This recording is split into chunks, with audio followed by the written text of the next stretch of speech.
Hey guys, this is a gate that I installed on my property about 6 months ago. I used a Mighty Mule brand gate opener. My extended family and I, we have about 4 of these, and we've always been impressed with how reliable they are and how easy they are to install. I've always wondered why they don't make a module to control lighting. So I kind of started thinking about it and came up with a system that's easy and cheap, and it allows the gate to control landscape lighting. So I'm going to show you what it looks like first, and then I'll show you how to put it together and what parts you need. So obviously it's night and we are standing in front of the gate.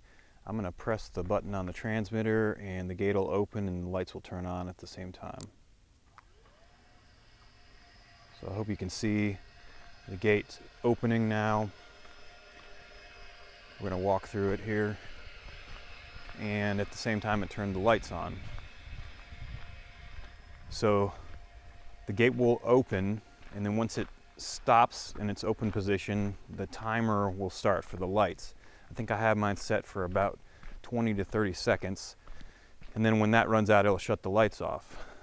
Then when the gate timer reaches its maximum, it'll close the gate, and at the same time it'll turn the lights back on. So the process just starts again in reverse. So the cool thing about this is that you can use any landscaping lights that are 12 volt and waterproof. So I've got spotlights on here, but you could also use path lights or post mount lights, lights that are on either side of the gate. You could get pretty creative with it as long as it's 12 volt. So my last light is about 300 feet from the gate that we're coming down to. You can see them shut off.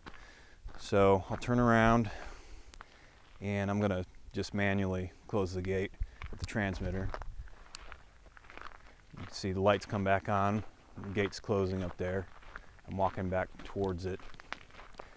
And you can see the light shining on the trees.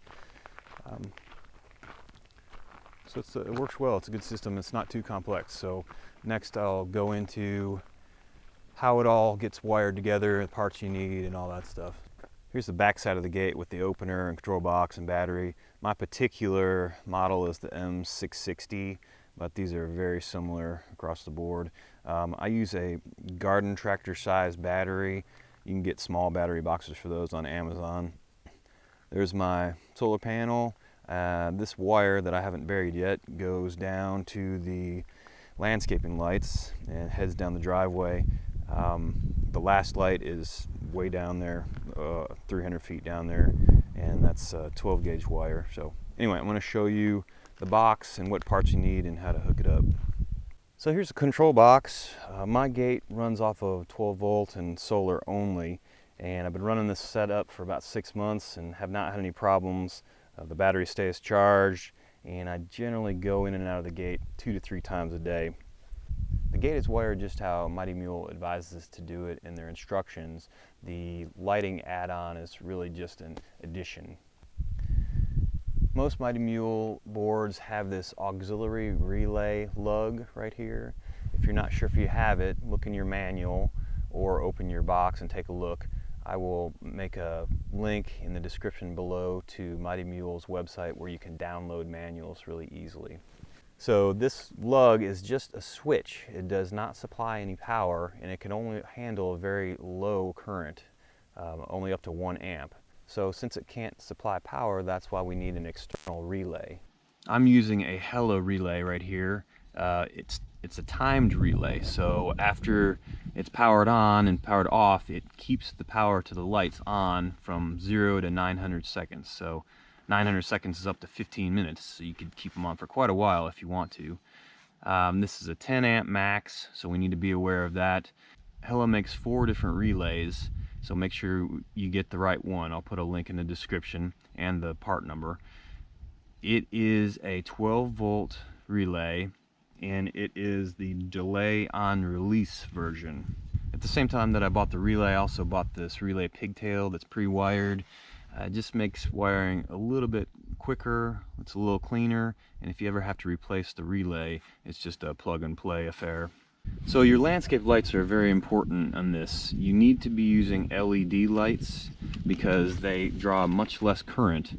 We can't exceed the 10 amp rating in this relay. So my lights, I have 8 of them, and they're 5 to 6 watts each. So there are online calculators where you put in your voltage and your wattage and it will tell you how many amps you'll be pulling. I'll put a link to one of those calculators in the description below. So this wire right here with the 2 light blue connectors, that is a Mighty Mule wire that comes in from the battery and supplies power to the board. I've used these 3M light blue connectors to tap in and get power there. So the black wire from the relay goes to the negative wire on that Mighty Mule cable. And then I've got this red jumper wire that comes out of the positive and goes into one side of the auxiliary relay lug. The white wire coming from the relay harness goes into the other side of the auxiliary relay.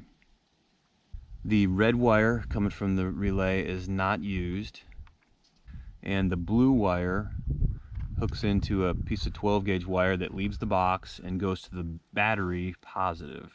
The yellow wire coming out of the relay hooks to another piece of 12 gauge wire, and that goes out of the box and to the landscaping lights. The other wire coming from the landscaping lights goes to the battery negative.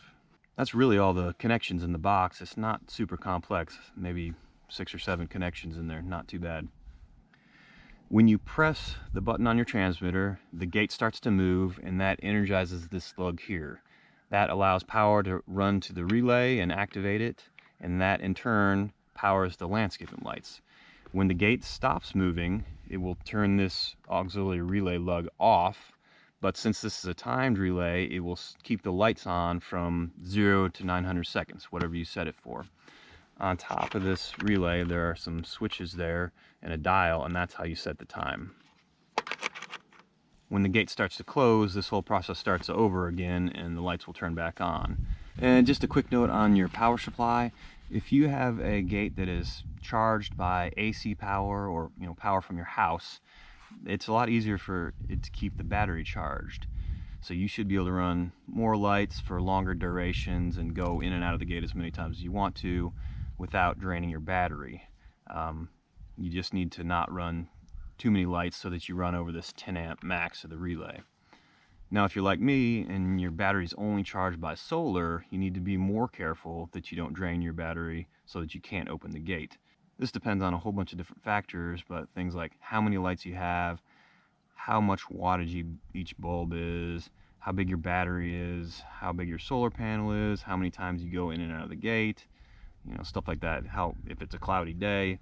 So just be careful not to run too many lights for too long. It's not a very complex system, but if you're not good with wiring, just get the help of somebody else. It shouldn't be dangerous, but I don't want anybody to have an issue and blow their control board or something like that. So just be careful if you don't know what you're doing. I think that's about it. It's a fun system to play with. So let me know if you have any questions. I appreciate you guys watching. And if you enjoyed this video, please consider subscribing.